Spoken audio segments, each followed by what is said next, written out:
Welcome back to the deep dive. Today we're tackling something huge, really trying to synthesize the whole Bhagavad Gita. We're diving right into Chapter 18. It's often called the Yoga of Liberation through Renunciation.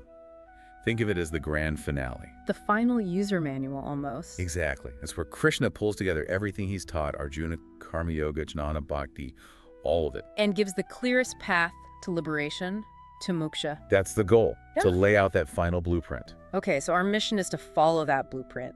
And it kicks off straight away with Arjuna needing clarification on two key ideas, doesn't he? He does, and getting these right is critical. They sound similar. Sannyasa and Tyaga. Right. Let's define those first. Sannyasa, what's the core idea? So, sannyasa is generally understood as the renunciation of actions, but specifically actions motivated by personal desire, wanting something back for yourself. Like wanting the reward, the outcome. Yes, detaching from that motive. Okay, so that's sannyasa. Then what about tyaga? It's often translated as relinquishment. How's it different? Well, Tyaga is about relinquishing the fruits of actions, the results. You see, the Gita argues you can't really stop acting altogether while you're alive. Right. Action is inevitable. So the real spiritual task isn't stopping action, it's letting go of your attachment to how it turns out. You do the thing because it should be done. Not because you need the credit or the win. Precisely. Okay, I get the logic. But honestly, doing something just because it ought to be done with zero attachment to the result, that sounds incredibly hard for, well, most of us today. We're all about results, metrics. It is hard. And that's exactly why Krishna immediately breaks Tyaga down using the gunas, Sattva, Rajas, and Tamas. It gives you a way to sort of check your own motivation. Like a quality scale for your letting go. Okay, let's walk through those. How do gunas apply to Tyaga? Okay, so if you give up on a duty just because it's hard or inconvenient or causes you trouble, that's Rajasic Tyaga. You're driven by avoiding discomfort. Right, quitting because it's annoying. Pretty much. Then there's Tamasic Tyaga. This is when you just abandon your responsibilities out of, like, delusion or sheer laziness. That can't be bothered feeling. The Monday morning blues approach to duty. You could say that. Mm-hmm. And Krishna says this kind of giving up has no real spiritual merit. It's just apathy. So the recommended path, the one that actually purifies you. That's Sattvic Tyaga. This is performing your necessary, obligatory duties, maybe charity, service, self-discipline, doing them because you know they ought to be done. They're purifying. Mm-hmm. But consciously letting go of any expectation. No attachment to the action itself or the result. So the key takeaway here isn't quit your job. It's more like change why you show up for your job. Exactly. And Krishna insists these core duties should never be abandoned. Why? Because they purify even the wise. The action itself cleanses as long as the attachment is gone. Okay, that covers the internal mindset, the why. But then the text shifts, doesn't it? It gets into the mechanics of action. If I'm not the sole driver because my motive is pure, then what actually causes an action to happen? Yes, this is a major point. We tend to think, I did this, I achieved that, but the Gita says that very thought, that egocentric view, is what binds us. So how does it explain action then? Krishna introduces 5 factors, 5 things necessary for any action to occur. Understanding this lifts the weight of sole responsibility off the individual ego.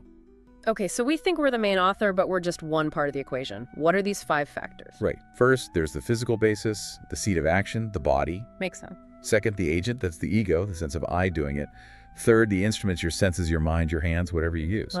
Fourth, the actual effort, the energy, physical and mental that you put in. These first 4 are kind of within your sphere. Okay, so body, ego, tools, effort. What's the 5th, the one that's maybe outside our direct control? That's Devam. It translates often as providence, destiny, or the supreme will. It's that unseen element, timing, luck, the broader context, maybe divine influence that contributes to the outcome. Wow. Okay, that really challenges the whole self-made narrative, doesn't it? Absolutely. You can have the best body, the sharpest mind, put in maximum effort. But if Devam, that 5th factor, isn't aligned, well, the result might not be what you expected. Or it might succeed beyond your wildest dreams because of it. Exactly. It works both ways. And this leads to the big insight, the moment Krishna delivers, which is, if you understand this and you see your true self, the Atman, as essentially inactive, just a witness to the body, and gunas doing their thing, then you don't see yourself as the sole doer. And if you don't see yourself as the sole doer, then you're not bound by the results of the action. You're free from the karma. The text uses a really intense example here, saying this person is free even in the act of killing. That sounds dangerous. How do we understand that without it sounding like a justification for harm? That's a really important clarification. It's not giving moral permission. It's illustrating the absolute power of the internal state of non-attachment. The person being described here is already highly realized, acting purely from duty, dharma, without any personal hatred or desire. It's an extreme example to show that if the ego is truly absent, even in the most consequential act, there's no binding karma for that specific realized soul. So for the rest of us, it's more about recognizing we're not the sole author of our successes or failures, less vanity, less despair. Precisely. It's about understanding the interplay of forces. Got it. Okay, moving on from the mechanics, the Gita then gives us this amazing framework, applying the gunas again, but this time to everything. Knowledge, action, and even the actor, the doer. Yes, it's like a complete diagnostic tool for consciousness. If your motive is pure, sattvic, how does that translate into the quality of your knowledge and actions? Let's start with knowledge. What does sattvic knowledge look like? Sattvic knowledge sees the underlying unity. It perceives the one imperishable self within all beings, regardless of their outer form. It sees the interconnectedness. And the other gunas distort this view. They do.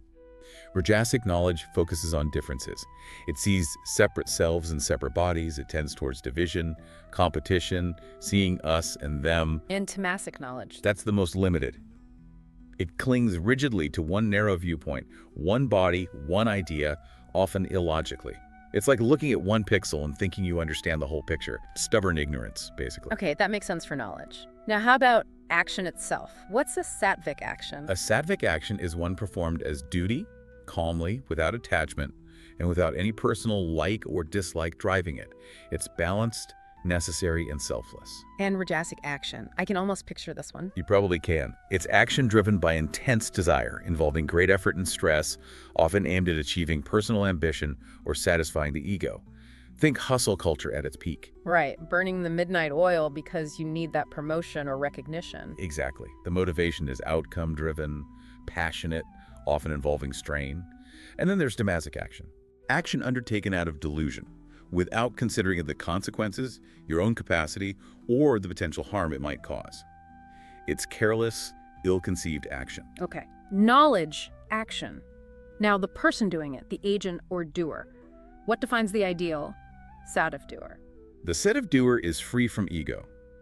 They're enthusiastic, dedicated, but, and this is key, steady in both success and failure.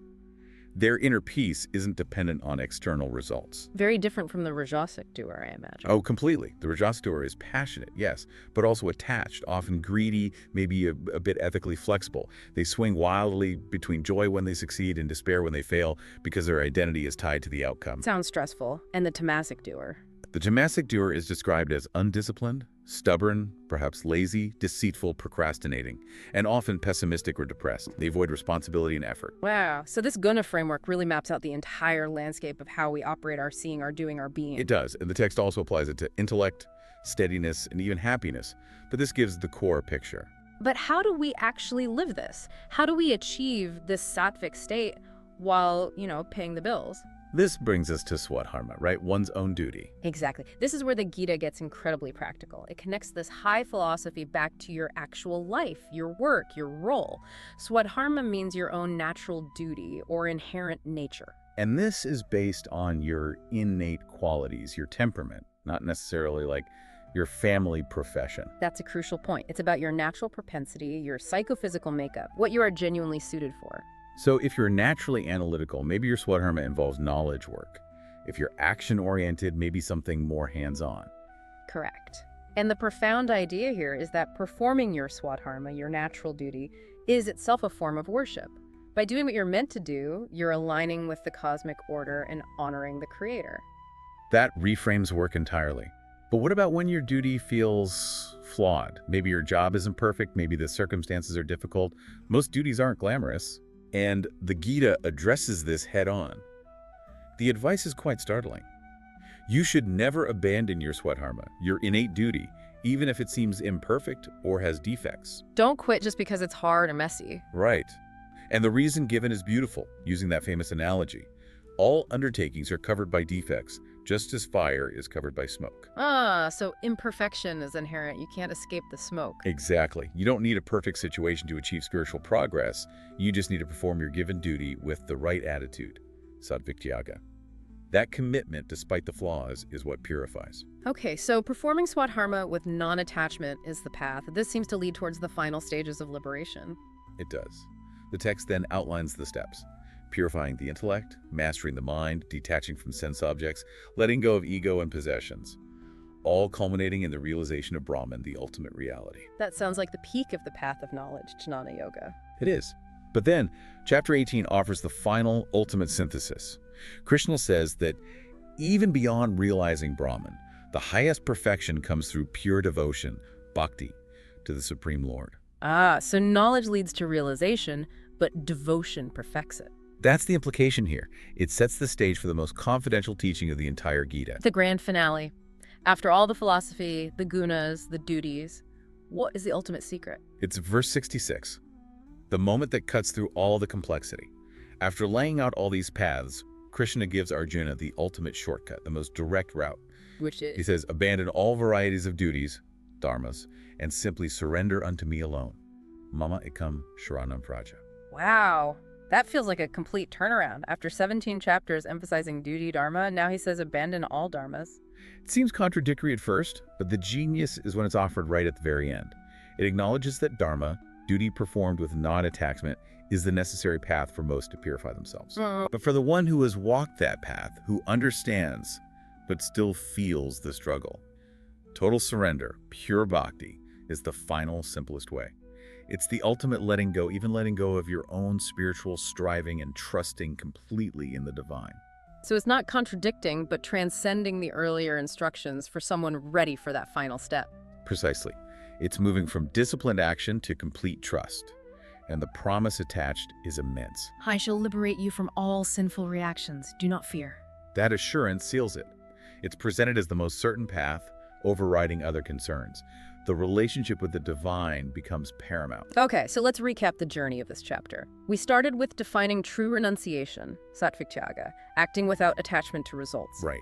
Then we understood that we're not the sole doers.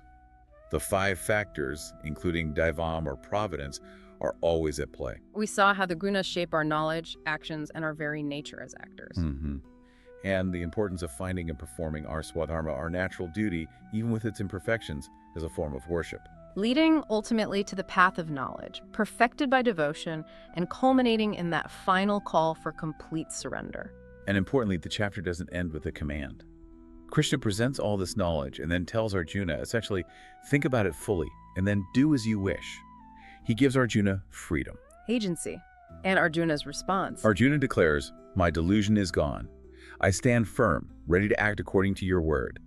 He chooses freely, based on understanding. That freedom, that choice, after receiving the highest wisdom, really brings it back to us, the listener. It does. So, the final thought to leave everyone with. If liberation comes through non-attachment and surrender, maybe the question isn't, what grand new things should I do, but rather, what duty, what swadharma, what task is right in front of you now? What action can you perform today purely because it ought to be done, letting go of the need for a specific outcome or recognition, just embracing the smoke and doing your part? A powerful question to reflect on. Indeed. Thank you for joining us for this deep dive into the Gita's grand finale.